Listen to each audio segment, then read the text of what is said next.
Sir, ये जो CBDT ने ऑर्डर निकाला है regarding the remittance and extinguishment of the outstanding demand, so वो कौन से असेसमेंट ईयर्स के लिए है और उसमें कोई मॉनेटरी लिमिट है क्या? और अगर कोई मॉनेटरी लिमिट है, तो क्या इसकी कोई कैप है या क्या इसका कोई एक मैक्सिमम लिमिट भी है? सीबीडीटी के ऑर्डर डेटेड 13 फरवरी 2024 को देखते हुए अप टू असेसमेंट ईयर 2010-11 तक मॉनेटरी लिमिट है each demand entry ₹25,000।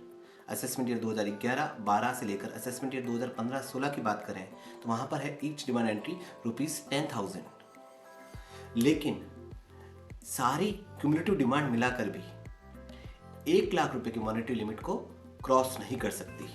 So sir, जो ये 1 लाख की सीलिंग लिमिट है, इसके अंदर क्या-क्या आइटम्स इंक्लूडेड हैं? 1 लाख रुपीज़ की जो आउटस्टैंडिंग टैक्स डिमांड की मैक्सिमम सीलिंग है उसके अंदर हम बात करते हैं principal component, cess, interest, penalty, fee, surcharge, चाहे वो इनकम टैक्स एक्ट के अंदर हो, वेल्थ टैक्स एक्ट के अंदर हो या गिफ्ट टैक्स एक्ट के अंदर हो।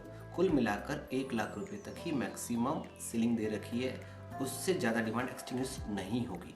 सो सर, एक और क्वेश्चन था कि अगर ये डिमांड जो आउटस्टैंडिंग डिमांड आई है जिसकी रेमिटेंस और एक्सटिंग्विशमेंट करना है, अगर ये टीडीएस और टीसीएस से रिलेटेड हो तो क्या इसका क्या प्रोविजन रहेगा? अगर हम एक्सटिंग्विशमेंट की बात करें और वो डिमांड जो रेज हुई है वो टीडीएस या टीसीएस प्रोविज़न की वजह से हुई है, तो उसके लिए कोई तरह का एक्सटिंग्विशमेंट नहीं है, कोई तरह की रेमेडी नहीं है। वो डिमांड टैक्स डिडक्टर को या कलेक्टर को पे करनी होगी। सर, जैसा कि आपने कहा कि जो मैक्सिमम सीलिंग लिमिट है वो for 2010 and 11 up to 10 and 11 वो 25,000 है और 2015-16 तक जो है वो 10,000 है। सो लेकिन अगर in case maximum ceiling limit जो है 1 लाख की, अगर उससे कोई डिमांड एक्सीड कर जाती है तो फिर हम क्या करेंगे उस केस में?